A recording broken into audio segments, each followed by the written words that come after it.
pengguna jasa. Bapak dan Ibu, dari pemahaman kita terhadap Undang-Undang Jabatan Notaris, mempersiapkan dan melakukan transaksi untuk kepentingan untuk dan atas nama pengguna jasa. Itu jelas-jelas bukanlah membuat akta. Ruang lingkup PMPJ, sekali lagi, tidak ada kaitannya dengan pasal 15 ayat 1 Undang-Undang Jabatan Notaris. Ruang lingkup PMPJ bukanlah atau tidak ada hubungannya dengan notaris dalam membuat akta otentik. Sekali lagi, ruang lingkup PMPJ bukanlah dalam rangka notaris melaksanakan jabatannya dalam membuat akta. Apabila kita seorang notaris melaksanakan kewajiban kita, melaksanakan kewenangan kita untuk hanya membuat akta otentik, tidak perlu dilakukan PMPJ. Ini saya ingin mengulang-ulang terus, karena ini yang salah dalam pengertian. Jadi, dari kata tersebut, kita sudah, pikiran kita sudah, ini sulit sekali menghilangkan di antara kita notaris. Selalu kita menghubung-hubungkan dengan kita dalam membuat akta. Sekali lagi, kalau kita hanya membuat akta notaris, tidak perlu PMPJ. Jadi tadi saya sebutkan, mempersiapkan dan melakukan transaksi untuk kepentingan atau untuk dan atas nama pengguna jasa, kata-kata itu mengatakan itu tidak dalam membuat akta. Ada 5 ruang lingkup PMPJ. Pembelian dan penjualan properti. Ini kalau saya juga merasa memang sulit bagi saya pertama kali memahami ini, pembelian dan penjualan properti. Di dalam mindset saya, pasti tertuju kepada akte pengikatan jual beli dan akta jual beli. Saya garis bawahi sekarang ini bahwasanya itu jangan diartikan dengan akte pengikatan jual beli dan akte jual beli. Nanti saya terangkan apa yang dimaksud pembelian dan penjualan properti, pengoperasian dan pengelolaan perusahaan, pendirian, pembelian dan penjualan badan hukum. Itu jangan diartikan kita membuat akte pendirian anggaran dasar, yayasan, perubahan personel, bukan. Jadi saya katakan lagi, tidak ada hubungannya dengan akte. Kemudian selanjutnya, pengelolaan rekening giro, rekening tabungan, deposito, dan pengelolaan terhadap uang, efek, dan atau segala macam. Jadi, sekali lagi Bapak dan Ibu, saya pelan-pelan di sini, jangan lagi kita beranggapan bahwa PMPJ itu adalah dalam rangka kita membuat akte. Jadi apa yang menjadi objek atau ruang lingkup PMPJ itu sebetulnya? Kalau kita lihat 1, 2, 3, 4, 5 ini adalah pekerjaan-pekerjaan yang dilakukan oleh seorang lawyer, pengacara, dalam melakukan pembelaan terhadap kliennya. Ini sebetulnya pada saat pertama saya sudah mengatakan ini tidak cocok bagi notaris ini. Kami tidak pernah melakukan ini. Jadi misalnya apabila seorang lawyer, kantornya, asosiatnya, membela seorang klien, dia masuk ke perusahaan itu.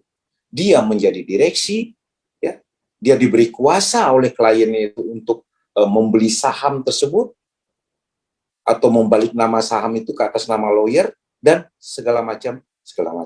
Bahkan, Bapak dan Ibu,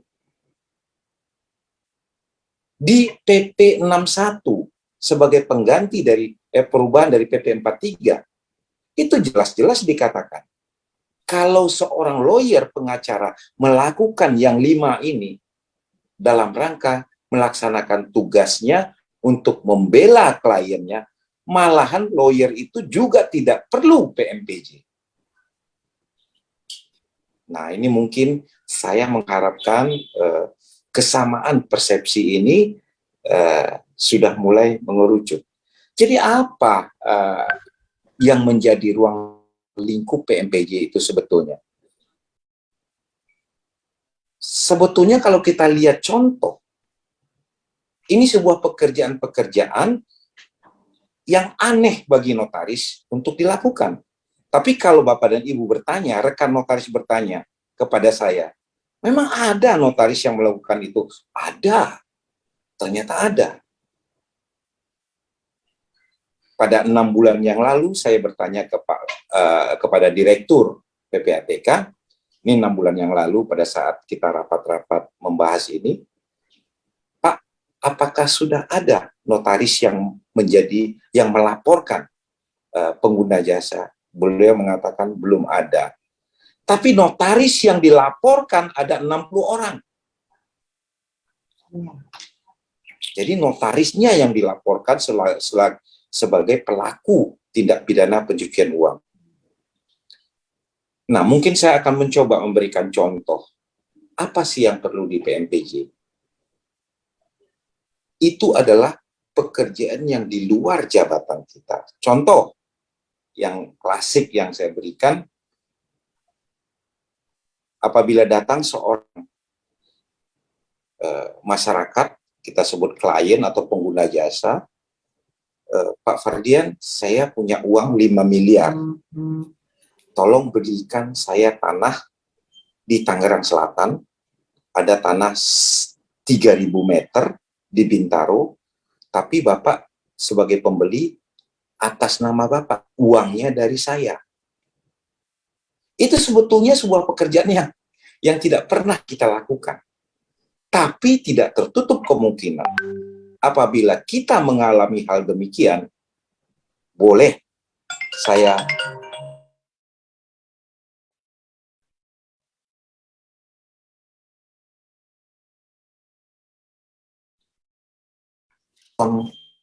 pajak. Ini sangat sering sekali. Ya, ini juga terjadi kepada saya. Mungkin klien kita pada saat melakukan membuat akte jual beli di kantor kita, ya, kemudian mereka maunya seperti biasa, pengen tahu beres, ya, mereka menitipkan uang pajak ke kita untuk minta tolong dibayarkan, baik PPh dan PPh-TB. Artinya, ada sejumlah uang yang masuk ke rekening kita yang ditransfer oleh klien kita, baik penjual maupun pembeli. Dan itu adalah di luar kewenangan kita dalam membuat akta otentik. Nah, ke depan, kalau itu terjadi, boleh Bapak saya bantu untuk membayarkan pajak, tapi mohon Bapak bersedia untuk dilakukan PMPJ. Tolong diisi formulir CDD dan segala macam. 8 hari yang lalu, seorang notaris di Tangsel, nggak perlu saya sebutkan namanya, menelpon saya, Pak Fardian, saya dalam membuat akta pengangkatan jual beli, entah apa sebabnya, ya, tiba-tiba penjual dan pembeli sepakat menitipkan baik yang namanya down payment, pembayaran pertama kepada saya notaris, dan apabila sebuah klausul telah dilaksanakan, down payment atau pembayaran pertama itu baru dibayarkan kepada penjual. Bagaimana saya? Saya jawab, lakukan PMPJ. Kenapa? Ya, karena Bapak dan Ibu, seperti yang pernah saya dapat penjelasan dari pihak perbankan, 100 juta uang ditransfer ke rekening kita, ya, pihak perbankan harus melaporkannya kepada PPATK. Artinya, bagi kita yang ditransfer uang tersebut, itu bank tempat kita membuka rekening akan melaporkan ke PPATK. Apabila yang mentransfer suatu saat tersangkut di dalam tindak pidana, baik pencucian uang maupun TPPD, maka aliran dana itu pasti akan ditelusuri. Jadi saya mengatakan, lakukan PMPJ. Jadi mungkin sebagai pengantar, kita sudah mendapatkan pengertian, jangan lagi kita bicara PMPJ itu adalah akte. Nah, sekaligus saya ingin menyampaikan mungkin kepada tim pengawas kepatuhan juga, kalau bisa satu pemahaman, jangan lagi nanti joint audit itu memeriksa protokol notaris, minute notaris, tidak ada hubungannya. Yang namanya protokol notaris, ya, minuta notaris, itu kalau memeriksanya sudah ada undang-undang yang mengatur, yaitu Undang-Undang Jabatan Notaris, ya. Jadi tegasnya ingin saya katakan bahwasanya tim audit tidak boleh melakukan pemeriksaan terhadap protokol notaris, karena PMPJ itu adalah warkah tersendiri. Baik, saya tidak ingin berlama-lama di sini, tapi saya ingin menekankan bahwasanya kita sudah sepaham bahwa ini bukanlah mengenai akta, ini bukanlah mengenai pasal 15 ayat 1 UU JN, tapi adalah pekerjaan-pekerjaan tambahan lain yang dilakukan oleh notaris, di mana di situ rentan terhadap tindak pidana pencucian uang dan terorisme. Baik, kita lanjut. Ya, when? Kapan sih PMPJ itu harus kita terapkan? Seperti yang saya katakan tadi, ada masyarakat ke saya, dia minta belikan rumah kepada saya di daerah Tangerang Selatan, di Bintaro, ya, ada uang 5 miliar, Pak Fardian, tolong belikan, uangnya dari saya, tapi nanti rumahnya atas nama Bapak. Saya lakukan PMPJ. Kapan? Apakah setelah saya membelikan rumah? Apakah 6 bulan setelah saya membelikan rumah, saya PMPJ? Undang-Undang 8 2010 itu mengatakan pada saat pertama melakukan hubungan usaha dengan pengguna jasa. Pada saat pertama dia datang dan kita melakukan hubungan usaha, kita memberikan, pada saat itu dilakukan PMPJ. Ini saya menerangkan ini untuk sebetulnya tujuan saya yang 100 juta ini. Jadi yang pertama itu adalah saat pertama melakukan hubungan usaha dengan pengguna jasa, pertama kali. Ternyata si Amir yang tadi minta tolong ke saya, setelah saya belikan rumah di Bintaro, dia datang lagi kepada saya dan mengatakan, Pak Fardian, ada lagi nih rumah di daerah Serang, tolong dibelikan. Jadi yang pertama itu menurut istilah PPATK itu adalah onboarding pertama kali. Kalau si Amir itu datang untuk kedua kali, itu berlaku yang nomor 2 itu. Apabila transaksinya setara atau lebih dari 100 juta rupiah, maka harus dilakukan PMPJ. Walaupun itu hanya PMPJ sederhana, karena pertama sudahlah kita lakukan PMPJ. Nah, kalau itu di bawah 100 juta, maka tidak perlu dilakukan PMPJ.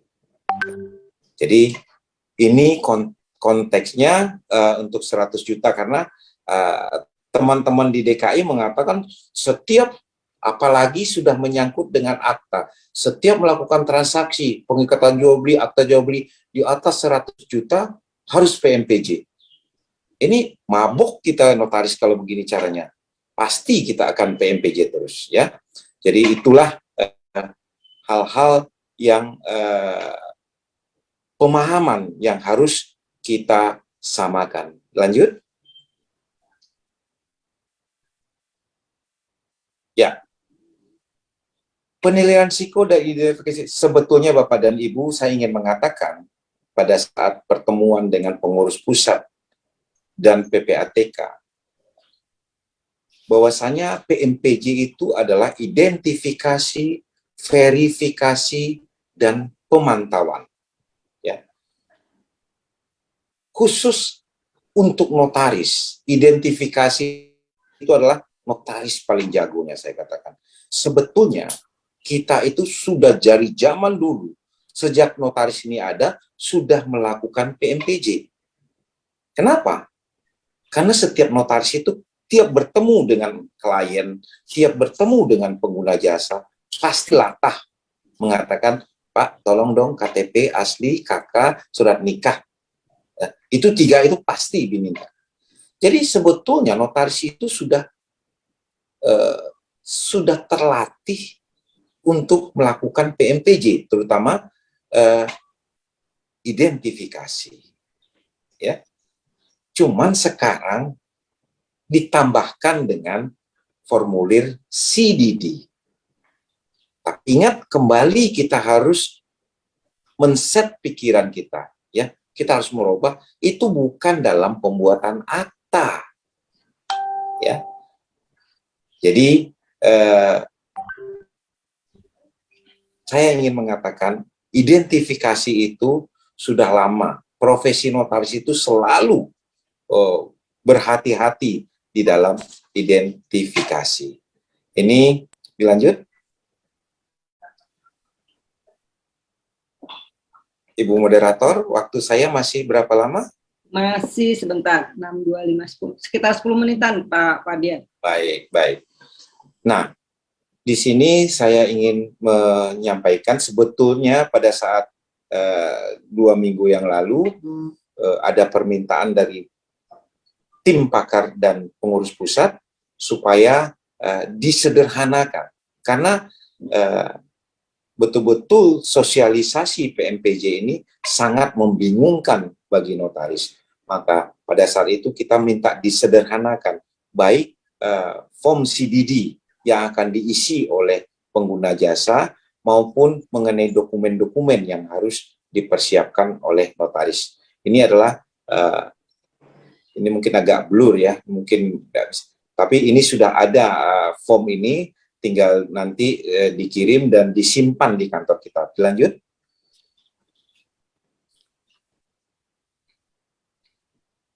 Ini ada form CDD untuk perorangan, form CDD untuk korporasi, dan form CDD untuk legal arrangement. Lanjut. Baik, saya masuk 10 menit ini terhadap pengawasan kepatuhan notaris. Bapak dan Ibu, di surat edaran dari Dirjen itu dan SK Menkumham itu disebutkan pada awalnya pengawas kepatuhan notaris itu adalah dari Direktorat Perdata, Dirjen AHU, dan dibantu oleh Majelis Pengawas.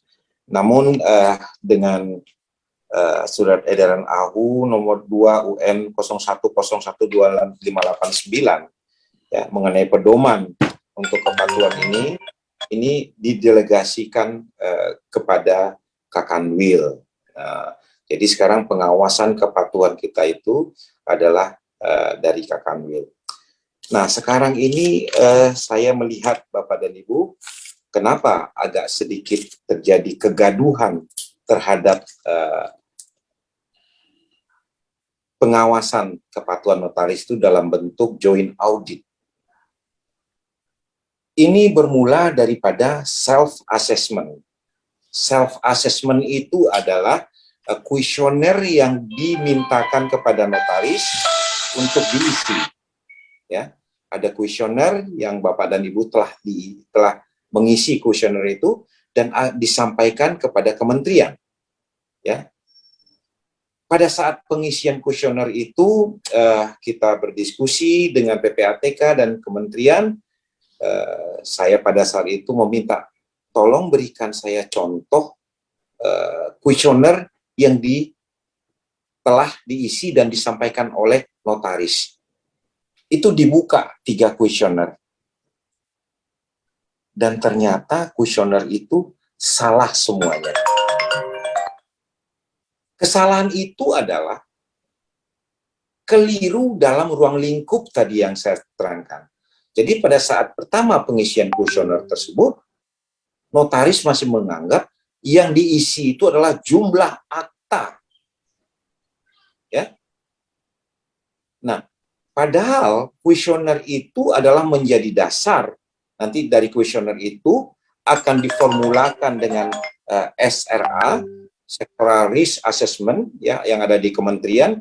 Kemudian setelah itu digodok dengan rumusan tertentu, maka keluarlah notaris-notaris di Indonesia dengan berisiko sangat tinggi, tinggi, sedang, dan rendah. Jadi dasarnya apa?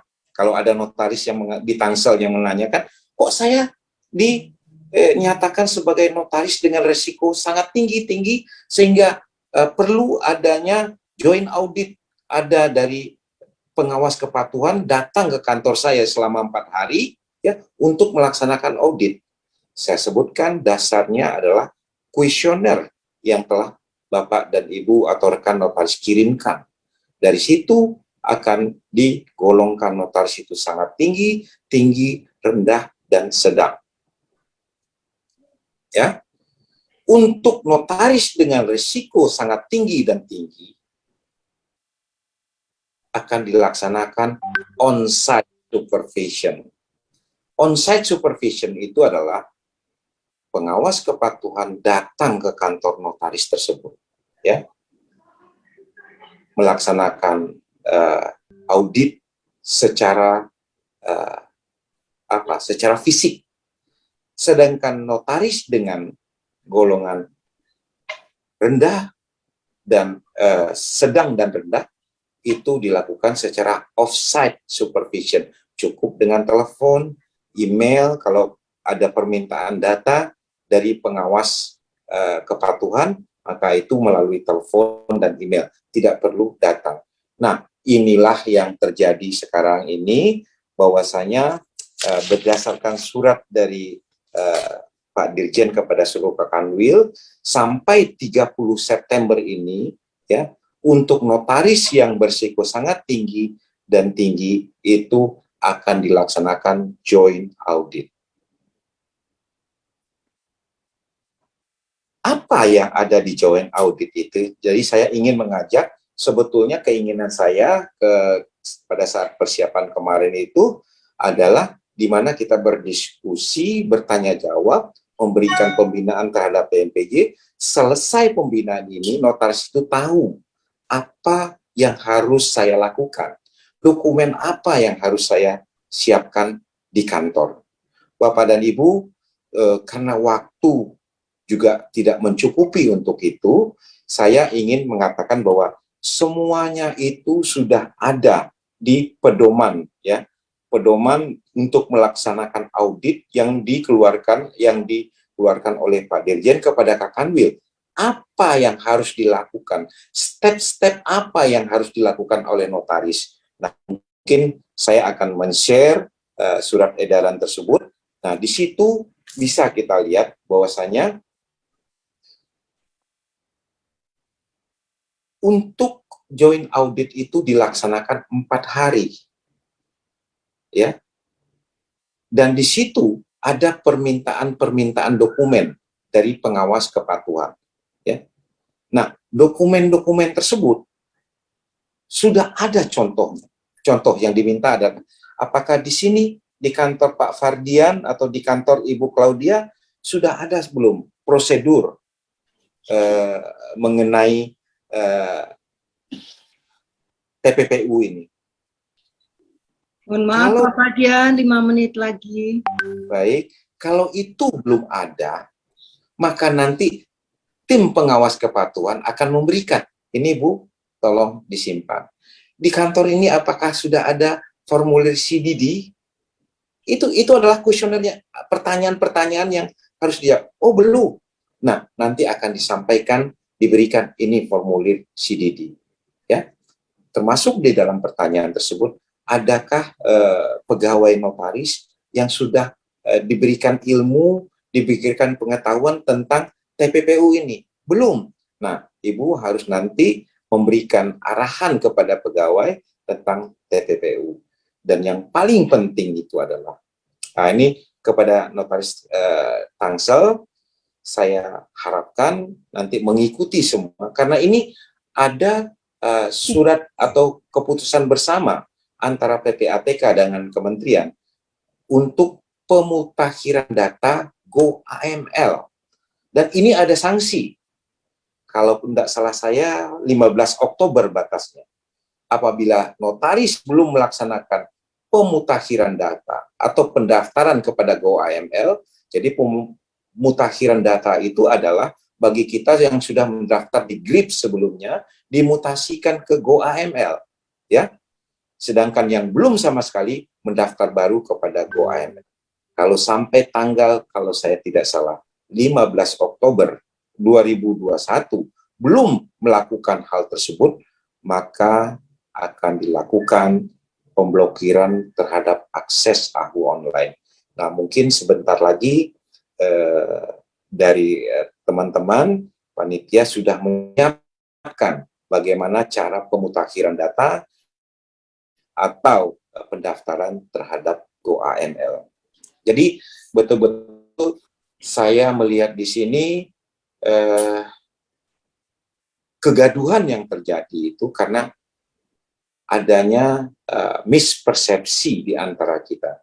Karena belum pernah saya mendengar di seluruh Indonesia mengenai joint audit itu seorang notaris diberikan sanksi administratif. Sampai sekarang itu belum ada. Dan dari pengurus pusat telah menginformasikan kepada saya, meminta kepada PPATK dan kepada tim pengawas kepatuhan supaya memang untuk joint audit atau audit kepatuhan oleh pengawas kepatuhan notaris itu adalah bersifat pembinaan kepada notaris. Jadi kesimpulan daripada audit itu telah membantu notaris untuk lebih siap apabila suatu saat nanti notaris tersebut dijadikan sarana atau sasaran pencucian uang oleh masyarakat. Saya rasa mungkin itu pengantar dari saya Bapak dan Ibu. Banyak hal yang ingin saya sampaikan, tapi mungkin kita akan berlanjut di diskusi dan tanya jawab. Terima kasih, mohon maaf apabila ada salah dalam penyampaian. Assalamualaikum warahmatullahi wabarakatuh. Waalaikumsalam warahmatullahi wabarakatuh. Terima kasih banyak Pak Fardian. Sebelum ke sesi tanya jawab, kita lanjutkan ke teknis pengisian untuk yang benar-benar teman-teman ini semua sangat ingin simak, yaitu nanti akan dipandu oleh Ibu Natalia Pandiangan supaya kita bisa simak juga dan nanti kita lanjutkan sesi tanya jawabnya. Bu Natalia, mohon maaf waktu yang diberikan 30 menit, mudah-mudahan bisa mencakup ya Bu Natalia. Ya. Silahkan, mohon waktu dan tempat kami persilahkan Bu Lia. Baik, selamat sore kepada Ketua Pengda, kepada Bapak Fardian selaku MPPN. Izinkan saya memandu rekan-rekan notaris Tangsel untuk melihat secara sekilas tampilan kuesioner PMPJ yang nantinya akan dimintakan kepada seluruh kita untuk diisi. Nah, karena waktu yang diberikan kepada saya hanya setengah jam, saya akan membagi dalam 2 sesi. 15 menit pertama kita melihat secara cepat 34 pertanyaan kuesioner yang akan dibebankan kepada kita untuk diisi oleh para notaris. 15 menit berikutnya saya akan memandu untuk melakukan pengkinian data di GoAML ya. Itu saja, saya izin untuk share screen.